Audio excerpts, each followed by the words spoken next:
Hello students, कैसे हैं आप सब। स्वागत है आपका मेरे YouTube channel NCERT maths classes में। प्रीवियस वीडियो में अपन ने एनसीईआरटी क्लास 11th मैथ्स में चैप्टर नंबर 1 कंप्लीट किया था। आज के वीडियो में अपन एनसीईआरटी 11th मैथ्स में चैप्टर नंबर 2 स्टार्ट करने वाले हैं, जिसका नाम है रिलेशन एंड फंक्शन, संबंध और फलन, है ना। क्या है संबंध और फलन? ये चैप्टर आपके लिए बहुत इंपॉर्टेंट है, क्योंकि बेस आगे जितनी मैथ पढ़ोगे 11th में, 12th में, फर्स्ट ईयर सेकंड ईयर, है ना, जितनी भी अपन मैथ पढ़ेंगे उनका बेस इसी चैप्टर से स्टार्ट होगा ना। इसमें हमारा जो पहला टॉपिक है क्या है कि समुच्चयों का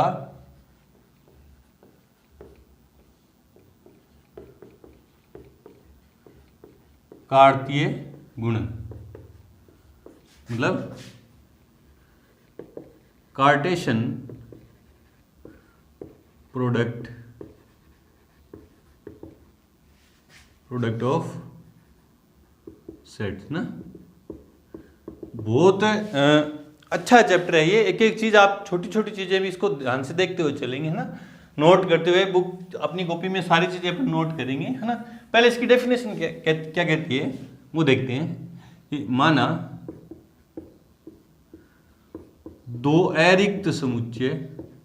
अब देखो सेट्स की चैप्टर 1 की नॉलेज इसमें काम में आएगी, तो आपको जिसको सेट्स की नॉलेज नहीं है ना, पहले आप जाके चैप्टर 1 अपना देखें, ज़्यादा नहीं तो उनके इंट्रो पार्ट देख सकते हैं ना, क्योंकि वो यूज होने वाली है ना। अरिक्त समुच्चय, आपको अरिक्त समुच्चय पता नहीं है तो आप ये रिलेशन एंड फंक्शन क्या करोगे, है ना। तो क्या कहता है, माना दो अरिक्त समुच्चय ए व बी हैं, तो इनका कार्तीय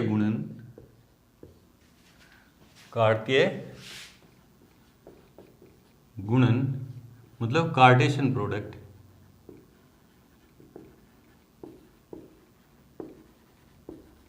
जिसको किससे लिखेंगे, ए क्रॉस बी। दो अरिक्त समुच्चयों ए और बी को कार्तीय गुणन को किससे लिखते हैं, ए क्रॉस बी से। उन सभी क्रमित युग्मों का समुच्चय है जिनको प्रथम घटक ए से तथा द्वितीय घटक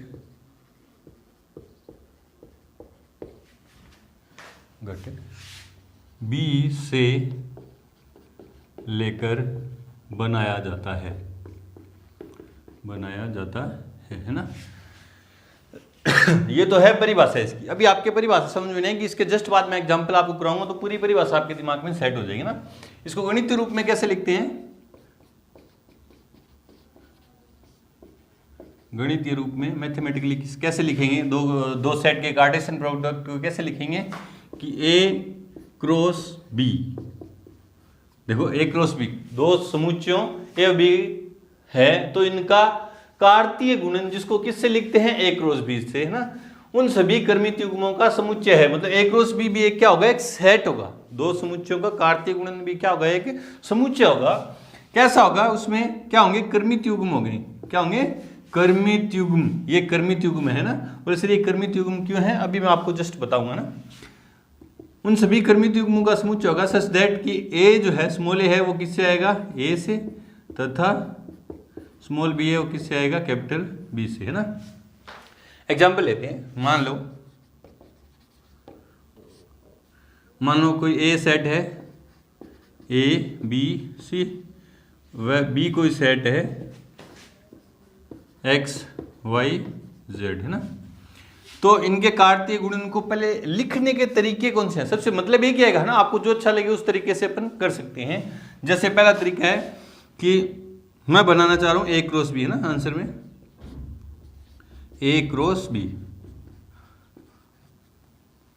ए क्रॉस बी भी क्या होगा, एक समुच्चय होगा, सेट होगा। उसमें क्या होंगे, क्रमित युग्म मतलब ऑर्डर्ड पेयर होंगे। इनको क्या बोलते हैं, ऑर्डर्ड पेयर। अभी क्यों बोलते हैं वो मैं बताऊंगा। इस तरह के एलिमेंट होंगे, ए क्रॉस बी में किस तरह के एलिमेंट होंगे, इस तरह के एलिमेंट होंगे, जिसमें ए तो आएगा प्रथम समुच्चय से, प्रथम सेट से, और बी जो दूसरा एलिमेंट है वो किससे आएगा, द्वितीय सेट से ना।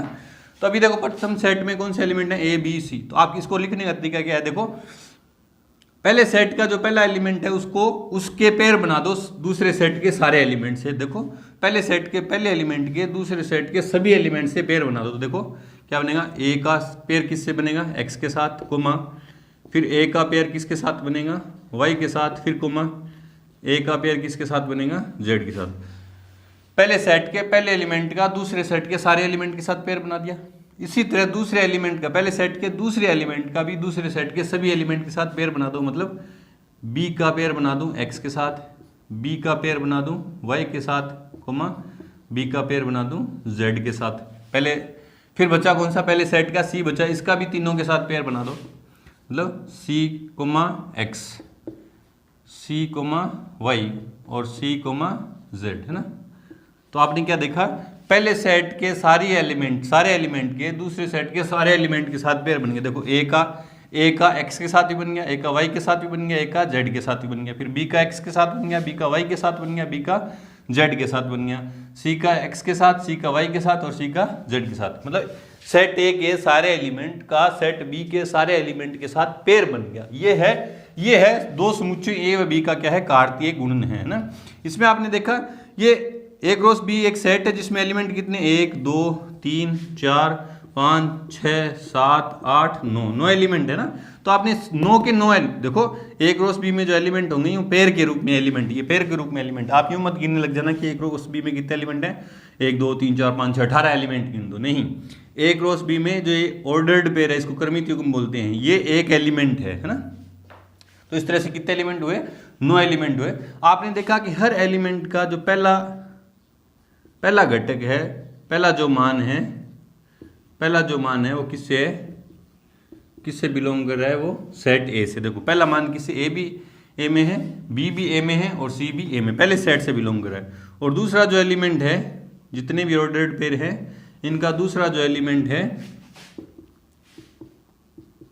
वो किससे बिलोंग कर रहा है, सेट बी से कर रहा है। पहला एलिमेंट तो सेट ए से और दूसरा एलिमेंट सेट बी से। अगर मैं इसका बी क्रॉस ए निकालूं, है ना, इन्हीं सेट का मैं क्या निकालूं, बी क्रॉस ए निकालूं, तो ये भी एक सेट होगा। और इसमें कैसे एलिमेंट होंगे, जो पहले जितने भी ऑर्डर्ड पेयर आएंगे उनके जो पहले एलिमेंट हो किससे बिलोंग करेंगे, बी से। तो मतलब अब एक्स का इन सभी के साथ पेयर, मतलब एक्स कोमा ए, एक्स कोमा बी और एक्स कोमा सी। पहले एक्स का इन सभी के साथ पेयर बना दिया, फिर वाई कोमा ए, वाई कोमा बी और वाई कोमा सी। फिर जेड का जेड कोमा ए, जेड कोमा बी और जेड कोमा सी, है ना। मतलब अब इसमें पहले मतलब आपके दिमाग में एक बात तो सेट होगी कि किन्हीं भी दो सेट का अपन कार्टेशियन प्रोडक्ट कार्तीय गुणन निकालेंगे तो उनके जितने भी एलिमेंट होंगे, जितने भी ऑर्डर्ड पेयर होंगे, उनमें फर्स्ट एलिमेंट तो आएगा फर्स्ट सेट से और जो दूसरा एलिमेंट आएगा वो दूसरे सेट से ना। अब आपको पता चल गया होगा कि इनको ऑर्डर्ड पेयर क्यों कहते हैं। जैसे मान लो, है ना, ये सेट है, इसको मैं ऐसे भी लिखता हूँ बी ए सी, है ना। समुच्चय के अंदर आपने समुच्चय जब पढ़ा था तो आपने देखा था कि समुच्चय में एलिमेंट को आगे पीछे लिखने से कोई फर्क नहीं पड़ता। ये भी सेट ए है, ये भी सेट ए है ना।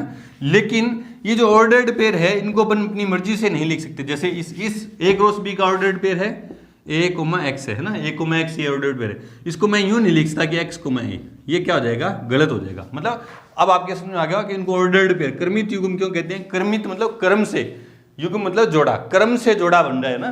क्यों बन रहा है, क्योंकि जितने भी ऑर्डर्ड पेयर है, जितने भी क्रमित युग्म है, उनका पहला एलिमेंट पहले सेट से आएगा और दूसरा एलिमेंट दूसरे सेट से। इनका क्रम अपन अपनी मर्जी से आगे पीछे नहीं कर सकते हैं, इसलिए इन्हें अपन क्या कहते हैं, ऑर्डर्ड पेयर कहते हैं। ठीक है, ये तो था फर्स्ट तरीका था ए क्रॉस बी लिखने का, है ना। अब मान लो सेकंड तरीका है, यही मैं ए क्रॉस बी निकालना चाहूँ, मतलब सबसे एक आएगा। आप सोच रहे होंगे कि यार ए क्रॉस बी दूसरे तरीके से निकालेंगे तो कोई दूसरा मतलब निकल के आएगा ना।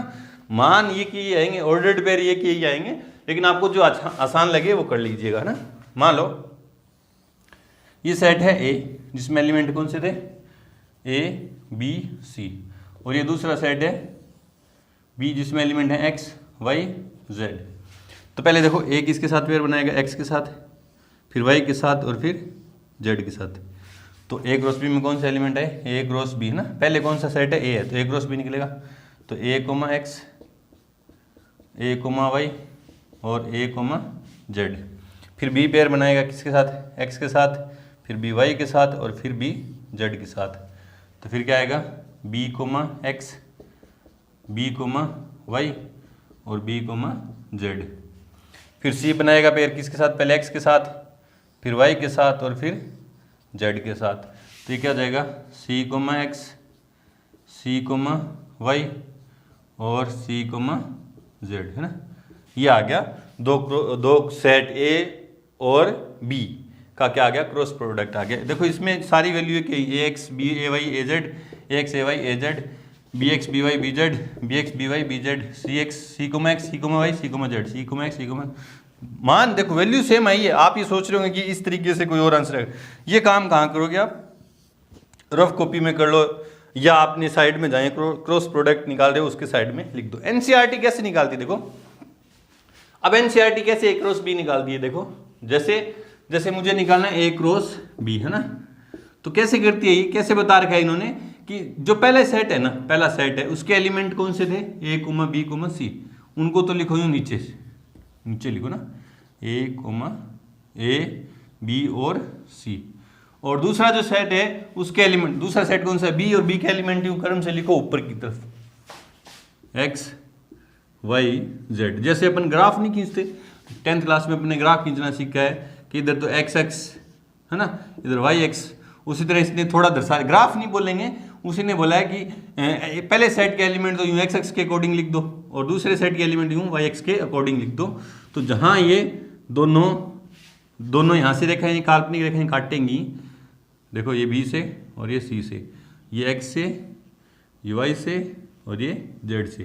तो ये जितने भी पॉइंट आ रहे हैं वो ही क्या है, कार्तीय गुणन है। देख लो यहाँ से पहले क्या आएगा, ये लिखना है ए कोमा एक्स, फिर ए कोमा वाई, फिर ए कोमा जेड। जैसे निर्देशांक नहीं लिखते अपन, पहले एक्स निर्देशांक फिर वाई निर्देशांक, निर्देशांक नहीं बोलेंगे इनको, लेकिन तरीका वही है, उसी तरीके से कुछ ना कुछ इन्होंने रिलेटेड किया है। निर्देशांक तो क्यों नहीं लिखेंगे, क्योंकि एबीसी निर्देशांक थोड़ी ना होते हैं। निर्देशांक क्या होते हैं, नंबर, है ना, नंबर प्लस के माइनस के। अब ये लिखूँ इन पॉइंट के जो कार्टेशियन प्रोडक्ट हैं ऑर्डर्ड पेयर आएंगे, वो क्या आएंगे, बी कोमा एक्स, यहाँ से क्या आएगा बी कोमा वाई और यहाँ से क्या आएगा बी कोमा जेड, और यहाँ से क्या आएगा सी comma X, C comma Y, और देखो यहाँ से सी और यहाँ से जेड, तो सी कोमा जेड। फिर ये यूँ लिख दो ए क्रॉस बी, जो एक ए क्रॉस बी का एक सेट है, उसमें कैसे एलिमेंट होंगे, ये ऑर्डर्ड पेयर होंगे। देखो A comma X, A comma Y, A comma Z, फिर B comma X, B comma Y और बी कोमा जेड, और फिर C comma X, C comma Y और सी कोमा जेड, है। ये तीसरा तरीका था, ये दूसरा तरीका था ये वाला, और ये एनसीईआरटी के अकॉर्डिंग निकालने का ये तीसरा तरीका था। दो सेट का क्रॉस प्रोडक्ट निकालने का ये तीसरा तरीका था ना। इससे अब ये आपको कार्तीय गुणन करना आ गया, कोई भी दो एरिक्त समुच्चय, है ना, एरिक्त मतलब एम्प्टी सेट नहीं होना चाहिए, नल सेट नहीं होना चाहिए, कोई ना कोई एलिमेंट होने चाहिए। अभी देखो इससे कुछ ऑब्जर्वेशन निकल के आ रहे हैं, वो देखते हैं ना। यहाँ से मैं इसको साफ कर रहा हूँ, हटा रहा हूँ, आप वीडियो को रोक के इसको नोट कर लें, है ना। अब देखो इससे कुछ कार्तीय गुणन से कुछ ना कुछ बातें निकल के आ रही हैं। देखो क्या है,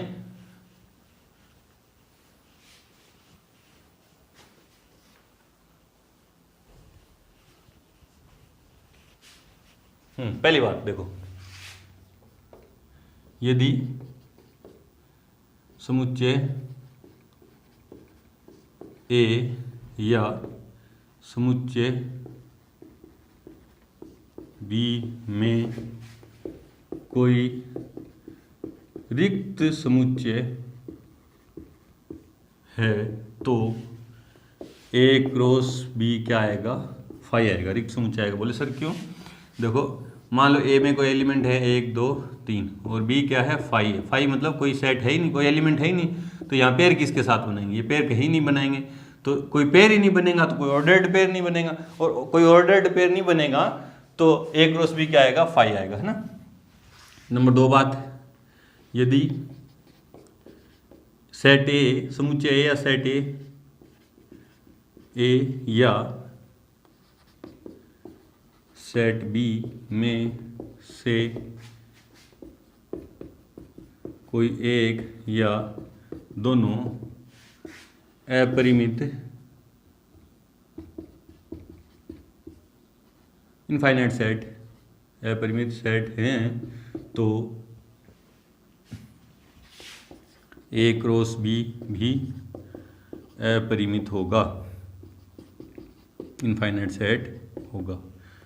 बोले सर कैसे? देखो मान लो ये सेट है ए जिसमें 2 एलिमेंट हैं, 2 और 3, और ये सेट है बी जिसमें इनफाइनाइट एलिमेंट है, चलता इधर है। तो 2 पहले 1 से पेयर बनाएंगे, फिर 2 से, फिर 3 से, फिर 4 से, यूं अनंत तक पेयर बनाएगा। तो ये क्या आ जाएगा? अपरिमित सेट हो जाएगा। ए क्रॉस बी क्या आ जाएगा? अपरिमित सेट हो जाएगा ना, सेट। नंबर 3, यदि सेट ए में एम एलिमेंट, या यूँ लिख दो कि number of element in set A equals to है पी, तथा number of element in set B है कितने है? क्यों? इनको पढ़ना आता है ना आपको। Number of element in set ए कितने कितने एलिमेंट है इसमें? पी है। पी मतलब 10, 15, 16 जितने भी हैं, 2, 3, 4। Number of element in set B कितने क्यों हैं? तो number of element in A cross B, A cross B बराबर कितने होंगे? पी गुणा क्यू या पी क्यू होंगे। कितने होंगे? पी गुणा क्यू लिख दो, पी गुणा क्यू। जैसे अभी अपन ने एग्जांपल लिया था कि number of element in set A में कितने एलिमेंट थे? 3 थे। और number of element in set B में भी कितने एलिमेंट थे? 3 थे। तो number of element in set A cross B में कितने एलिमेंट आए थे? 9 आए थे। वो कैसे आए थे? 3 गुणा 3, तो कितने आए थे? 9 एलिमेंट आए थे। ठीक है। नंबर 4, यदि 2 कर्मित युग्म, कर्मित युग्म मतलब ऑर्डर्ड पेयर,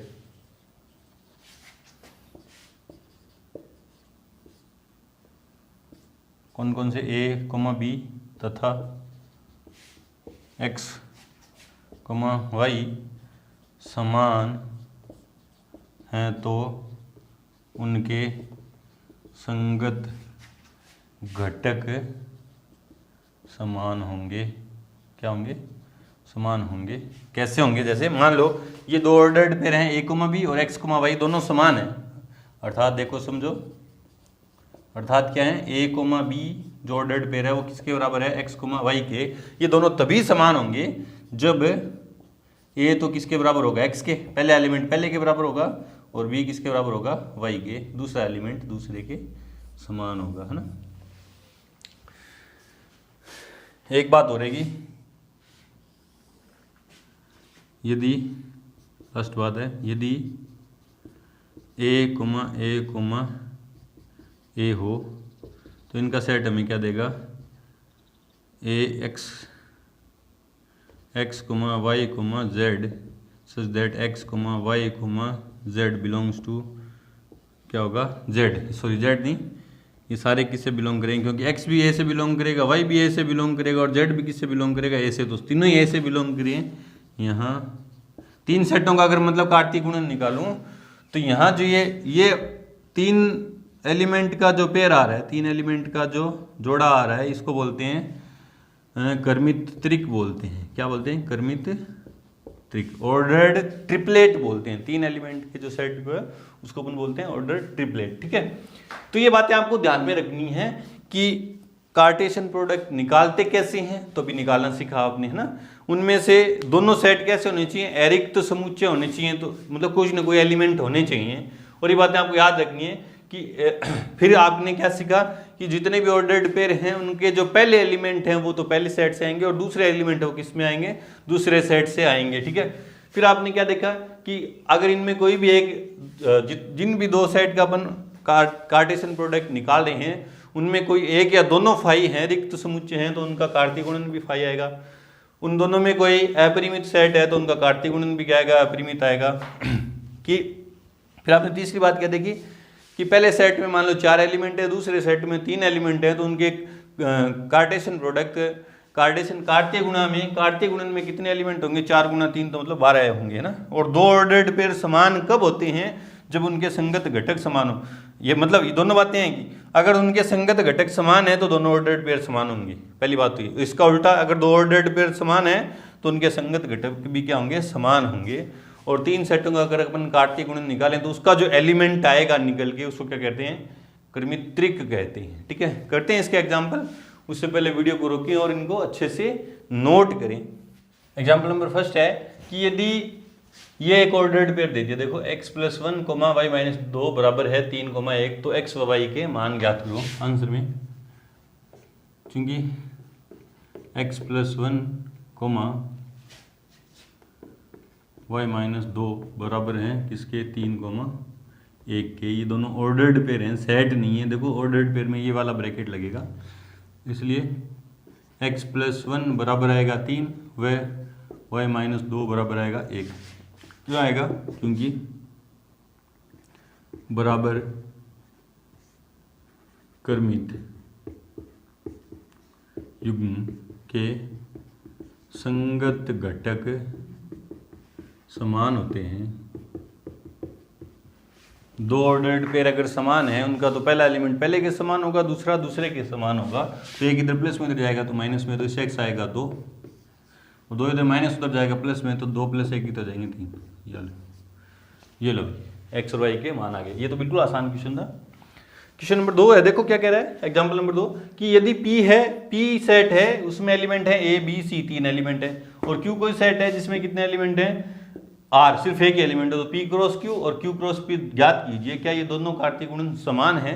पहले तो मुझे P क्रॉस Q भी ज्ञात करना है और Q क्रॉस P भी ज्ञात करना है, फिर उसके बाद चेक करना है कि क्या ये दोनों समान हैं या नहीं है।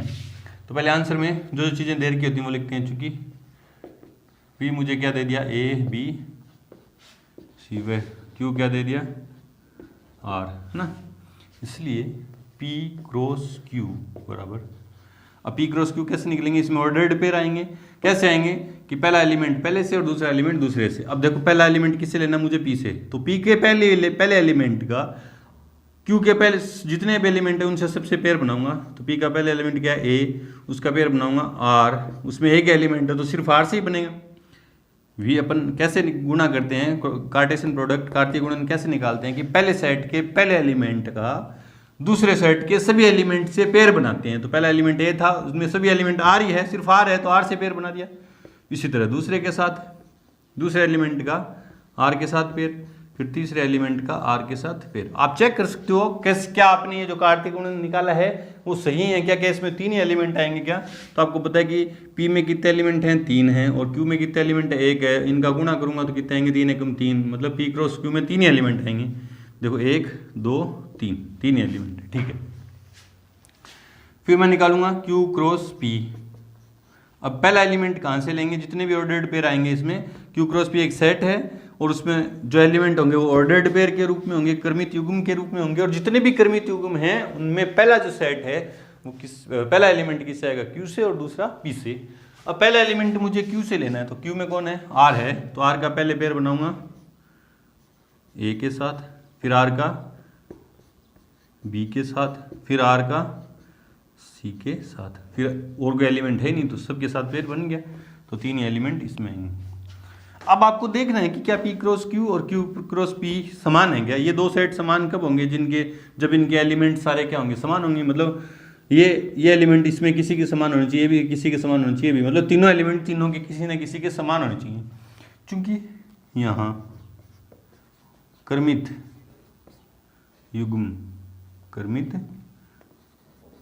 युग्म की परिभाषा से, इसका क्रमित युग्म कौन सा है? A, R बराबर नहीं है किसके? R, A के। क्योंकि दो क्रमित युग्म समान कब होते हैं? जब उनके संगत घटक समान हो। मतलब A के समान होता, B के समान, R के समान होता तो समान होते। लेकिन यहाँ क्या बता रहे हैं? A तो R के समान और R A के समान, है ना। तो ये क्रमित युग्म ही समान नहीं है। इसी तरह सारे क्रमित युग्म किसी के समान नहीं है, और सारे क्रमित युग्म समान नहीं, मतलब कोई भी एलिमेंट दूसरे के समान नहीं है। इसलिए अब कोई भी एलिमेंट की इस सेट का P क्रॉस Q का कोई भी एलिमेंट Q क्रॉस P के किसी भी एलिमेंट के साथ समान नहीं है, तो एलिमेंट ही समान है तो ये सेट कैसे समान, क्योंकि ये दो सेट है ना, ये दोनों सेट समान कैसे होंगे? क्या लिखूंगा? P क्रॉस Q समान नहीं है Q क्रॉस P के। मतलब आपको समझ में आ गया होगा कि दो सेट हैं, उनमें अलग अलग एलिमेंट हैं, तो उनका क्रॉस प्रोडक्ट क्रम इनमें नहीं होता, कम्यूटेटिव रूल को फॉलो नहीं करता। अगर ये यूं करता ना मैं P क्रॉस P तो समान होता, क्योंकि वापस इसका P क्रॉस P आता। Q क्रॉस Q करूँ तो भी सेम आएगा, है ना। तो अलग अलग सेट के लिए कभी भी ये बात सही नहीं होगी। बढ़ते हैं अपने एग्जाम्पल नंबर 3 की तरफ। से पहले वीडियो को रोकें और नोट करें। एग्जाम्पल नंबर 3 है कि मान लीजिए ए को सेट दे दिया, बी भी दे दिया और सी भी को सेट दे दिया, तो निम्नलिखित के मान ज्ञात कीजिए। पहले हमें किसका मान ज्ञात करना है कि A cross B intersection C का मान चाहिए मुझे, फिर A cross B intersection A cross C का मान चाहिए, फिर A cross B union C का मान चाहिए, फिर A cross B union A cross C का मान चाहिए मुझे। तो पहले जो चीज़ें देर की है वो लिखते हैं आंसर में, क्योंकि A equals to 1 2 3, B equals to 3,4 and C equals to 4 5 6, है ना। पहले मुझे बी इंटरसेक्शन सी चाहिए, इसलिए B intersection C equals to B intersection C, मतलब सेट की नॉलेज आपको होनी चाहिए। बी इंटरसेक्शन सी मतलब बी और सी में कॉमन क्या है, देखो तो 4 ही कॉमन है। फिर क्या चाहिए? यूनियन चाहिए, बी यूनियन सी चाहिए, बी और सी का यूनियन, है ना। 3 4 यूनियन निकालना था ना, या तो ए बी में या सी में, दोनों में है वो एक बार। बी में कौन है? 3 4 है, सी में कौन है? 4 पहले आई गया, फिर 5 और फिर 6, ठीक है। अब फर्स्ट पार्ट करते हैं अपन। फर्स्ट पार्ट क्या है? ए क्रॉस बी इंटरसेक्शन सी, है ना, इक्वल्स टू ए का मान कितना है? ए का मान कितना है? 1 2 3 गुणा बी इंटरसेक्शन सी का मान कितना है? बी इंटरसेक्शन सी का मान कितना है? बी इंटरसेक्शन सी में क्या है? 4 ही है, तो इनका जो कार्टेशियन प्रोडक्ट आएगा वो क्या आएगा? थोड़ा सा लिखता हूँ, मतलब 1 4 के साथ पेयर बनाएगा 1,4, फिर 2 भी 4 के साथ पेयर बनाएगा, फिर 3 भी 4 के साथ पेयर बनाएगा। ये क्या है? A cross B intersection C. ये तो फर्स्ट पार्ट है। सेकंड पार्ट में किसका चाहिए मुझे? A cross B intersection A cross C, है ना। तो ए की जगह क्या लिखूंगा मैं? ए की जगह क्या लिखूंगा? 1 2 3 क्रॉस बी की जगह क्या लिखूंगा? 3,4। आप कैसे भी निकाल सकते हो, इनको अलग अलग निकाल के फिर इंटरसेक्शन कर दो बोले। फिर इंटरसेक्शन ए जो क्या है 1 2 3 क्रॉस सी क्या है? 4 5 6, 4 5 6, ठीक है। एक ये ए है क्रॉस बी, है ना। तो अब इनका जो गुण आएगा वो क्या आएगा? एक सेट आएगा ना, सेट। एक का पेयर बनेगा किसके साथ? 3 के साथ, 1,3 फिर 1,4। देखो ये दोनों का कार्टेशियन प्रोडक्ट कैसे होगा? पहले सेट के पहले एलिमेंट का दूसरे के साथ, सभी के साथ पेयर बना दिया, दूसरे का भी 2,3 2,4, इसी तरह 3,3 और 3,4। इसका इंटरसेक्शन चाहिए मुझे, इसका इंटरसेक्शन चाहिए। अब इनका गुणा करता हूँ 1,4 1,5 1,6। पहले सेट, इन दो सेट का मैं कार्टेशियन कार्तीय गुणा निकाल रहा हूँ, तो पहले सेट का पहले एलिमेंट का पेयर बना दिया दूसरे सेट के सभी एलिमेंट के साथ, दूसरे एलिमेंट का भी पेयर बनेगा 2,4 2,5 और 2,6। फिर तीसरे एलिमेंट का भी 3,4 3,5 और 3,6। अब इनमें कुछ कॉमन है तो देखते हैं। इंटरसेक्शन का मतलब दोनों में जो कॉमन है। 1,3 इसमें है क्या? 1,3 नहीं है, 1,4 भी नहीं है, 1,4 है क्या? 1,4 है, तो 1,4 है। 2,3 है क्या? 2,3 नहीं है। 2,4 है क्या? होगा 2,4 ही रहा, 2,4। ठीक है, 3,3 नहीं है, 3,4 है क्या? 3,4 ये, तो ये 3,4 ये है। ये क्या है? A cross B intersection A cross C का मान कितना आया? या ना। फिर A cross B union C third part में, A cross B union C equals to A का मान कितना है? ए का मान लिख दो, ए का मान कितना है? 1 2 3। आसान क्वेश्चन है।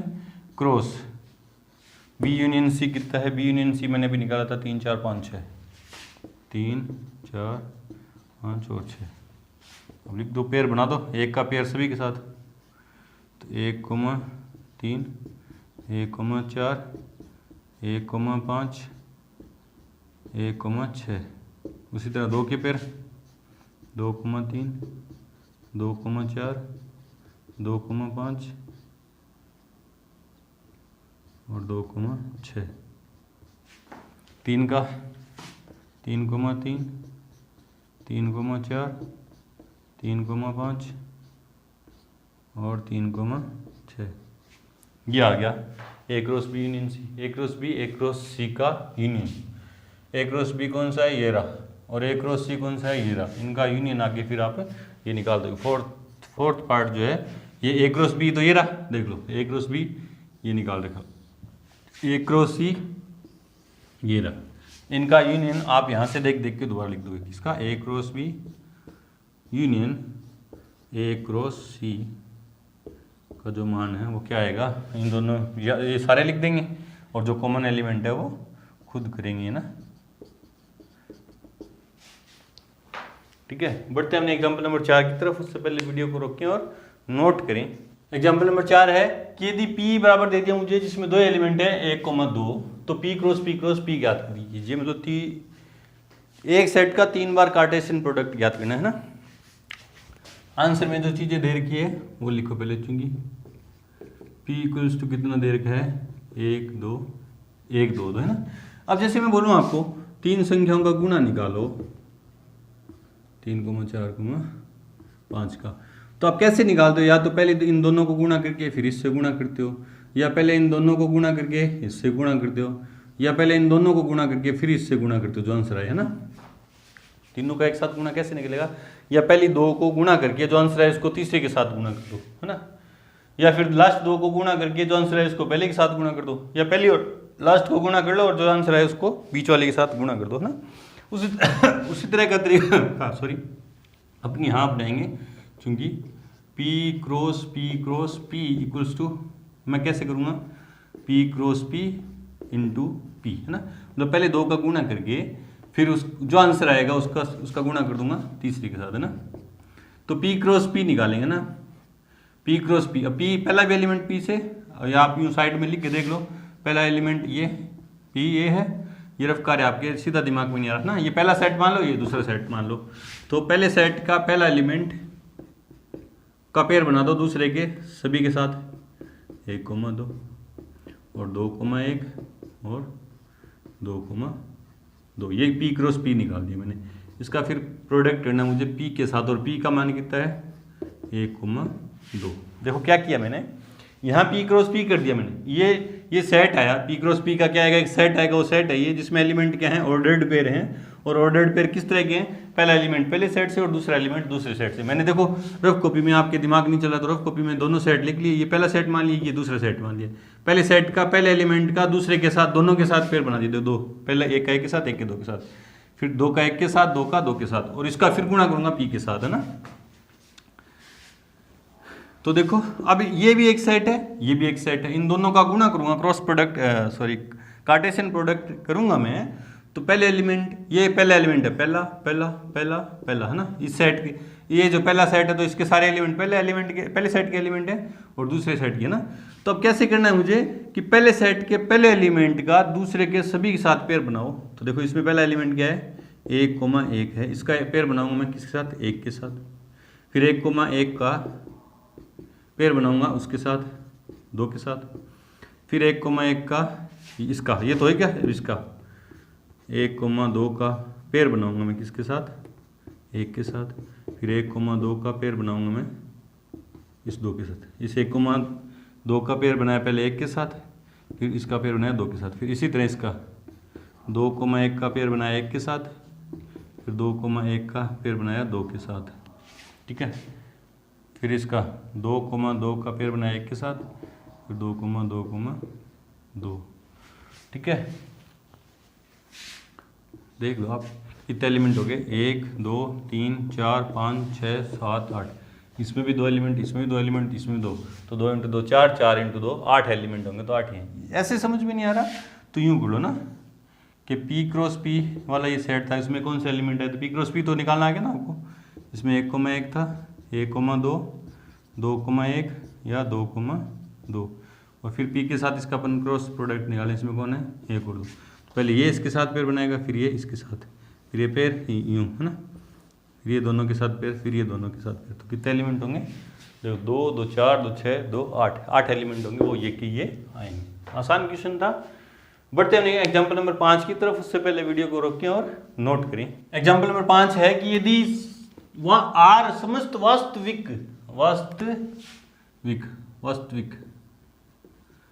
आर समस्त वास्तविक संख्याओं का समुच्चय है, आर जो सेट है वो रियल नंबर का सेट है, तो कार्तीय गुणन आर क्रॉस आर और आर क्रॉस आर क्या निरूपित करते हैं। पहले तो आपसे पूछा कि आर क्रॉस आर क्या बता रहा है, फिर आपसे पूछ रहा है कि आर क्रॉस आर क्या बता रहा है। तो आपको पता है अपन दो सेट का अपन कार्टेशियन प्रोडक्ट निकालें, तो उसको निकालने की मैंने 3 विधियां बताई थी। एक तो पहला सेट लिखो और दूसरा सेट लिखो, और पहले सेट के एलिमेंट का दूसरे सेट के सभी के साथ पेयर बनाते जाओ और कार्टेशियन प्रोडक्ट आ जाएगा, है ना। दूसरा मैंने क्या बताया था, यूँ किसी भी सेट को अपन यूँ ले लें, है ना, और इनके पेयर बनाते चलो, है ना।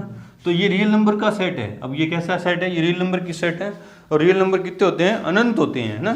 तो फिर मैंने तीसरा तरीका एनसीईआरटी वाला बताया था, वो देखो क्या है कि पहला सेट, क्योंकि आर क्रॉस आर करना है मुझे, है ना, जिसमें मान लेता हूँ क्या होंगे, x, y एलिमेंट होंगे, और कैसे होंगे कि x भी बिलोंग करेगा r से तथा y भी बिलोंग करेगा किससे, r से। तो देखो इस पहले सेट के एलिमेंट को अपन यूँ लिखते हैं इधर, है ना, यूँ, क्योंकि ये रियल नंबर है तो एक संख्या रेखा बनाएगा ये ना, और ये भी दूसरा सेट भी एक रियल नंबर है तो क्या बनाएगा, एक संख्या रेखा। ये भी संख्या रेखा है, ये भी संख्या रेखा, है ना। इस पे नंबर कैसे होते हैं, 1 2 3 4 5, है ना, और इधर -1 -2, और 1 2 3 4 और 5, इधर -1 -2, है ना। और क्योंकि ये रियल नंबर के सेट हैं तो आपको पता है कि 0 और 1 के बीच में भी अनंत रियल नंबर है, अनंत, है ना। तो मैं रियल नंबर के सेट को मैं कहीं रोस्टर फॉर्म में तो दिखा नहीं सकता। आपको पता है रियल नंबर के सेट को अपन रोस्टर फॉर्म में नहीं दिखा सकते, तो अपन किस पे दर्शाते हैं उसको, संख्या रेखा पर। अब यहाँ देखो, यहाँ ये लाइनें काटेंगी, देखो यहाँ ये, है ना, ये इस पॉइंट के जो इस पॉइंट पे जो कार्टेशियन प्रोडक्ट आएगा वो एक ऑर्डर्ड पेयर देगा। किस तरह का देगा, 1,1, है ना, इस पे वो देगा, वो क्या देगा 1,2, इस पे देगा क्या देगा 1,3। इसी तरह ये वाला पॉइंट क्या देगा, कार्टेशियन प्रोडक्ट का क्या देंगे, ऑर्डर्ड पेयर क्या देंगे 3,1, ये क्या देगा 3,4, है ना। और यहाँ भी मान लो ये 0.3 है, ये 0.2 है, तो ये क्या देगा 0.3, 0.2, है ना। इतने यहाँ बहुत सारे पॉइंट होंगे, बहुत इधर भी, इधर मान लो ये है पॉइंट, ये वाली जो लाइन है यहाँ पे, इस पॉइंट के कोऑर्डिनेट क्या, कोऑर्डिनेट नहीं बोलेंगे भी, कोऑर्डिनेट नहीं, ऑर्डर्ड पेयर क्या देंगे -1, है ना। इधर भी बहुत सारे पॉइंट होंगे और सब पॉइंट के संगत है, सारे पॉइंट्स के संगत क्या होंगे, ऑर्डर्ड पेयर होंगे। और वो ऑर्डर्ड पेयर क्या दे रहे हैं, आप देखो ये सारे ऑर्डर्ड पेयर क्या दे रहे हैं। देखो ये एक्स एक्सिस है, मान लो मैं ये एक्स एक्सिस है, ये वाई है, ये एक्स डैश है और ये वाई डैश है। तो सारे पॉइंट के जो ऑर्डर्ड पेयर हैं वो मुझे क्या दे रहे हैं, उन पॉइंट्स के क्या दे रहे हैं, निर्देशांक, कोऑर्डिनेट दे रहे हैं। ये एक्स निर्देशांक है, ये वाई निर्देशांक है, इसका ये एक्स निर्देशांक 3, वाई निर्देशांक 3, है ना। इसका ये एक्स निर्देशांक 1 और वाई निर्देशांक 1, है ना। तो मतलब आर क्रॉस आर इस प्लेन पे 2D प्लेन हो गया। ये कैसा प्लेन हो गया, ये 2D द्विविमीय प्लेन हो गया। द्विविमीय प्लेन पे जितने भी पॉइंट हैं, देखो वापिस सुनो, आर क्रॉस आर क्या दे रहा है, इस द्विविमीय प्लेन में, द्विविमीय समतल में जितने भी पॉइंट हैं उन पॉइंट के क्या दे रहा है, मुझे कोऑर्डिनेट दे रहा है ना। यहाँ लिखेंगे अपन, यहाँ आर क्रॉस आर द्विविमीय समतल में स्थित सभी बिंदुओं के निर्देशांक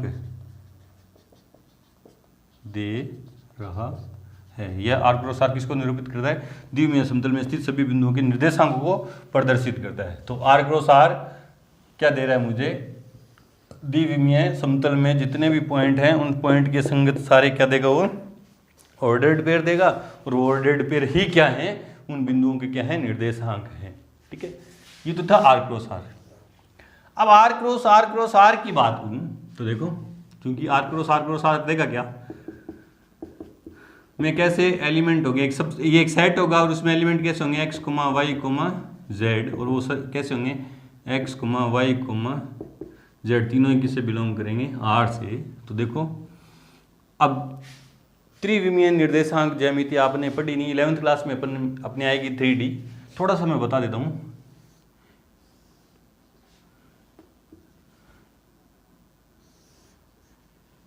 ठीक है, ये एक्सिस है एक्स, और ये कौन सा एक्सिस है? वाई, और ये कौन सा है? जेड। अब जेड बोले सर यूं नहीं, जेड यूं है ना। तीनों एक्सिस कैसे होते हैं? 90 डिग्री पे होते हैं। ये जेड तीसरा यूं है, तो अपन मैं यूं दिखा नहीं सकता, तो उसको कैसे दिखा रहे हैं? पीछे की तरफ ये यूं थोड़ा तिरछा दिखा रहे हैं, लेकिन होता कैसे वो अब आपको सोचना पड़ेगा ना। 3D में वैसे ही आपकी सोचने की शक्ति बहुत ज़्यादा क्या होनी चाहिए? Fi होनी चाहिए। तीसरा एक्स यूं है, तो इधर तो जेड है और नीचे पीछे की तरफ क्या है? जेड डैश है। तो मान लो कोई पॉइंट है यहाँ पे, देखो यहाँ पे, मतलब सोच के देखो। ठीक है, और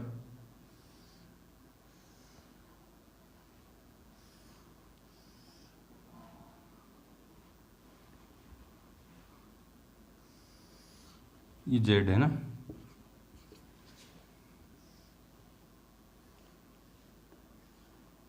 ठीक है, ये डब्बा सोच के देखो। अब ये जैसे यूं है, तो यहाँ कोई डब्बा पड़ा, तो कोई पॉइंट यहाँ पे है, ये वाला पॉइंट यहाँ पे है, तो इसके ये क्या होंगे? एक्स निर्देशांक होगा इस पॉइंट का, ये यहाँ पे एक्स, और इधर क्या होगा? वाई, और यहाँ पे क्या होगा? जेड। यहाँ मतलब यहाँ इस रेखा पे यहाँ कोई पॉइंट होगा, तो उससे सीधा एक्स जेड एक्स पे लंब है ना, यूं जेड, ये जेड होगा। तो इस पॉइंट के निर्देशांक में पी मान लेता हूँ, इसके निर्देशांक क्या है? एक्स वाई जेड, है ना। इसी तरह स्पेस में यहाँ भी कोई पॉइंट होगा, यहाँ भी होगा, उसकी एक्स एक्स देखो, यहाँ कोई पॉइंट है, मान लो उसकी एक्स एक्स से दूरी है, वाई एक्स से दूरी है, वाई एक्स की दूरी ये है ना, और जेड यूं सीधा जाएगा तो जेड एक्स से दूरी है। तो जितने भी पॉइंट है उनके संगत, मतलब ये आर क्रॉस क्या देगा? यहाँ आर क्रॉस आर त्रिविमीय आकाश में, यहाँ कहीं भी इधर उधर हवा में कहीं भी जितने भी पॉइंट होंगे उसके उन सभी पॉइंट के संगत क्या होंगे? निर्देशांक होंगे। कैसे निर्देशांक? त्रिविमीय निर्देशांक, क्योंकि 3D पर होगी ना, ये 3D होगी, एक्स एक्स हो गया, वाई एक्स हो गया, और जेड हो गया, है ना। त्रिविमीय आकाश में स्थित सभी बिंदुओं के निर्देशांक होंगे। क्या देगा? ये निर्देशांक देगा। ये तो ऑर्डर ट्रिपलेट देगा। आर क्रॉस आर क्या देगा? ऑर्डर ट्रिपलेट देगा। ये ट्रिपलेट क्या बता रहे हैं मुझे? कि त्रिविमीय आकाश में जितने भी बिंदु हैं उनके निर्देशांक है। कैसे निर्देशांक? एक्स निर्देशांक, वाई निर्देशांक और जेड निर्देशांक। ठीक है, थ्योरेटिकल अप्रोच थी इसकी। ये ऐसे क्वेश्चन है।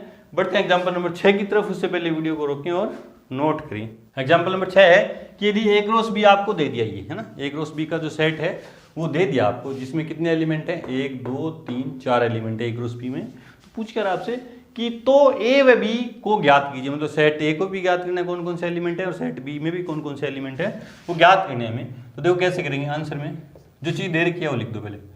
ए क्रॉस बी बराबर क्या है? P comma Q, P comma R, M comma Q और एम कोमा आर। ये पी क्रॉस क्यू दे रखा है। आपको पता है, आपको ये बात पता है कि ए क्रॉस बी जब मैं ज्ञात करता हूँ, ए क्रॉस बी जब मैं ज्ञात करता हूँ तो उसमें ऑर्डर्ड पेयर होते हैं, है ना। और किस तरह के होते हैं कि पहला एलिमेंट पहले सेट से और दूसरा एलिमेंट किससे बिलोंग करता है? दूसरे सेट से। मतलब ए क्रॉस बी में जितने भी ऑर्डर्ड पेयर होंगे उन ऑर्डर्ड पेयर का जो पहला एलिमेंट है वो तो ए से बिलोंग करेगा, और जो दूसरा एलिमेंट है वो किससे बिलोंग करेगा? बी से बिलोंग करेगा। उसी तरह देखो ए क्रॉस बी में ये सारे एलिमेंट हैं, इनमें इन ऑर्डर्ड ये एलिमेंट मतलब ये सारे ऑर्डर्ड पेयर हैं। बोले सर कभी एलिमेंट बोलते हो कभी ऑर्डर्ड पेयर बोलते हो ना। देखो ए क्रॉस बी के लिए एलिमेंट ही हैं और ये एलिमेंट किस रूप के हैं, ऑर्डर्ड पेयर के रूप के हैं। तो मैं कभी तो इनको एलिमेंट बोल देता हूँ, कभी ऑर्डर्ड पेयर बोल देता हूँ। तो आप यूँ नहीं सोचना कि सर कभी क्या कुछ बोल रहे हैं कभी कुछ, है ना।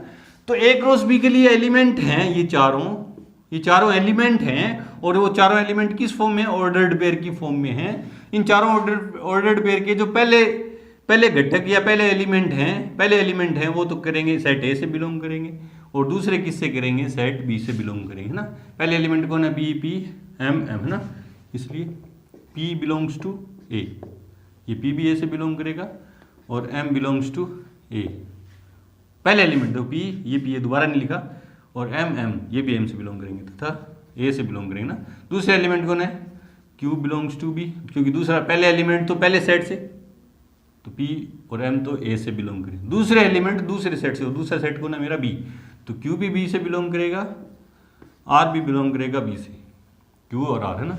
इसलिए पी ए में दो एलिमेंट है, पी और M, P comma M set A है, वह बी में भी दो एलिमेंट हैं, कौन से, क्यू कोमा आर, ये दो सेट है। देखो इसमें भी दो एलिमेंट है, इसमें भी दो एलिमेंट है, तो ए क्रॉस बी में, ये चेक करके बता रहा हूँ आपको, करके नहीं दिखाना। ए क्रॉस बी में कितने होंगे, 2 गुणा 2, तो 4 एलिमेंट होंगे। देखो 4 है, 1 2 3 4, बिल्कुल सही है। आप चेक कर सकते हो कि आपने जो सेट निकाले हैं वो सही है या नहीं है। आप वापिस से गुणा करके देखो, ये आएगा, है ना। यहाँ पे आके हमारे एक्सरसाइज 2.1 का इंट्रो पार्ट खत्म हुआ। मिलते हैं अपनी एक्सरसाइज 2.1 के साथ, तब तक के लिए गुड लक, थैंक यू।